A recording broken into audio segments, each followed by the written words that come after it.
Have you ever heard a dog trainer say something like negative reinforcement or positive punishment and thought, what the heck does that even mean? Here's the ultra simplified version. Positive reinforcement means reward. Negative reinforcement means timeout from something bad. Positive punishment means adding a punishment. And negative punishment means taking away something good. But that's just scratching the surface, right? This video is pulled straight from a chapter of my new book, Dog Training Simplified, Why Most Pet Obedience Fails and How to Get Real Results.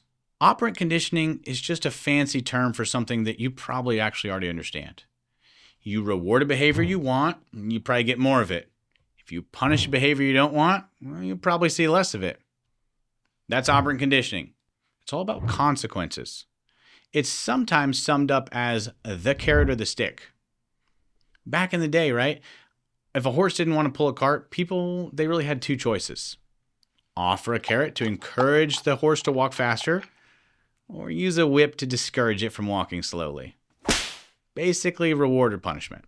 But in 1937, a psychologist named B.F. Skinner took that basic idea of reward and punishment, and then he expanded it into a full behavioral system. Skinner said, hey, there's not just two approaches. There's actually 4 different ways to either increase or decrease an animal's motivation to do something. And he called his theory operant conditioning. He defined 4 quadrants that are based on whether you're going to increase or decrease a behavior.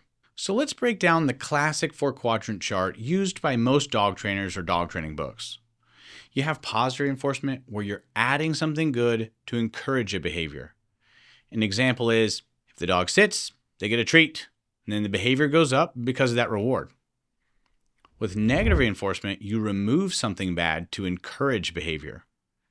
An example would be, as a dog approaches an underground fence, he starts to get a beep and then a continuous shock. And then if he turns around, well, then the shock goes away.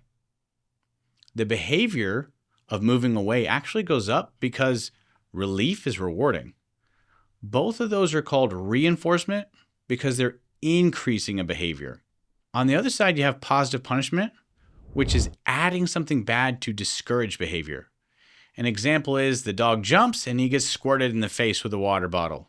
The behavior goes down because something unpleasant was added.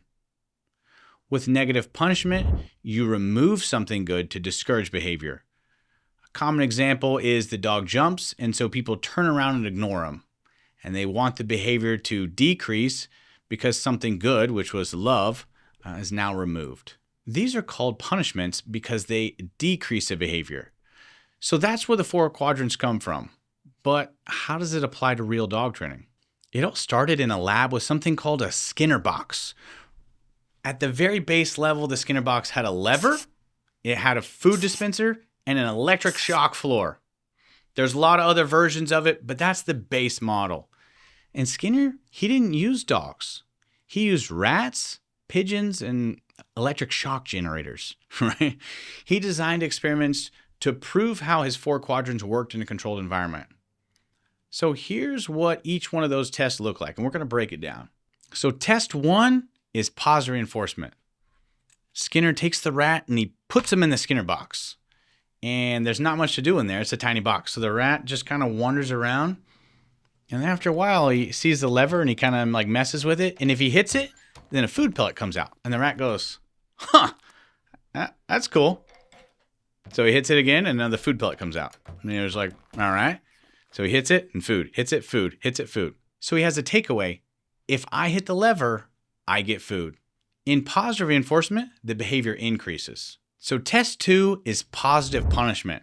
So Skinner takes the rat, he puts him back in the Skinner box, but the rules have changed now, right? What he did is he hooked up the electric floor to the shock generator. So what happens is the rat goes, "Ooh, I love this box." He runs over, he hits the lever, and then he gets shocked out of his mind, right? He gets a big shock as soon as he does that. And the rat just goes, what is going on? So he pauses for a minute, he walks around, he walks up and he hits the lever again. Boom! Rat gets shocked. After a few of those, the rat has a magical takeaway. The rat goes, man, if I do this, I get a huge shock. And then the behavior that was just created, it now decreases and then it eventually stops. That is positive punishment. So test number 3 is negative reinforcement. The setup is the scientist hooks up the shock generator, but now instead of cranking it all the way up, he like puts it in the middle where it hurts, but it's not lightning bolts, right? So he goes, all right, little buddy, and he puts him in, but this time he starts with the floor electrified from the very get-go. So he puts the rat in, the floor is already electrified, and what does the rat do? Well, he freaks out, right? He freaks out, he runs around the tiny little box, and then he panics, he tries to climb the rolls. Eventually, he accidentally hits the lever, boom. The medium shock, it's all gone, it stops. The rat goes, all right, that was weird, right? He takes him out, he electrifies the floor, puts him back in, on top of a shock floor.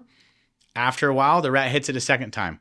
Well, after a few of those, the rat runs straight to the lever and hits it, and he turns off the shock, right? He understands.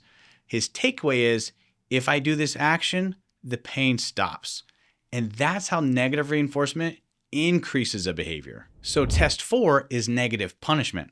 And it doesn't really work for dog training. I go into that in the next video. But for this video, I want to talk about it. So the setup is the scientist takes this little guy, right? And he puts him in the cage for a 4th time in the little Skinner box. And the rat goes in and he's probably cringing at this point, like, oh God, what's going to happen? But nothing happens. And all of a sudden a little food pellet comes out. And the rat goes, that's weird. And then another food pellet comes out. And then every 2 minutes, a food pellet comes out and the rat does nothing. There's no electric floor. There's no lever being hit for food. He gets free food every 2 minutes. And so the rat's like, okay, well, I don't really understand what's going on, but this is cool.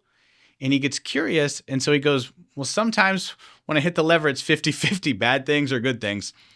So he kind of cringes. I'm guessing he cringes. I'm making that up. But he hits the lever and then the food stops for 30 minutes. After a few times, our little buddy here learns, if I do this, my food goes away.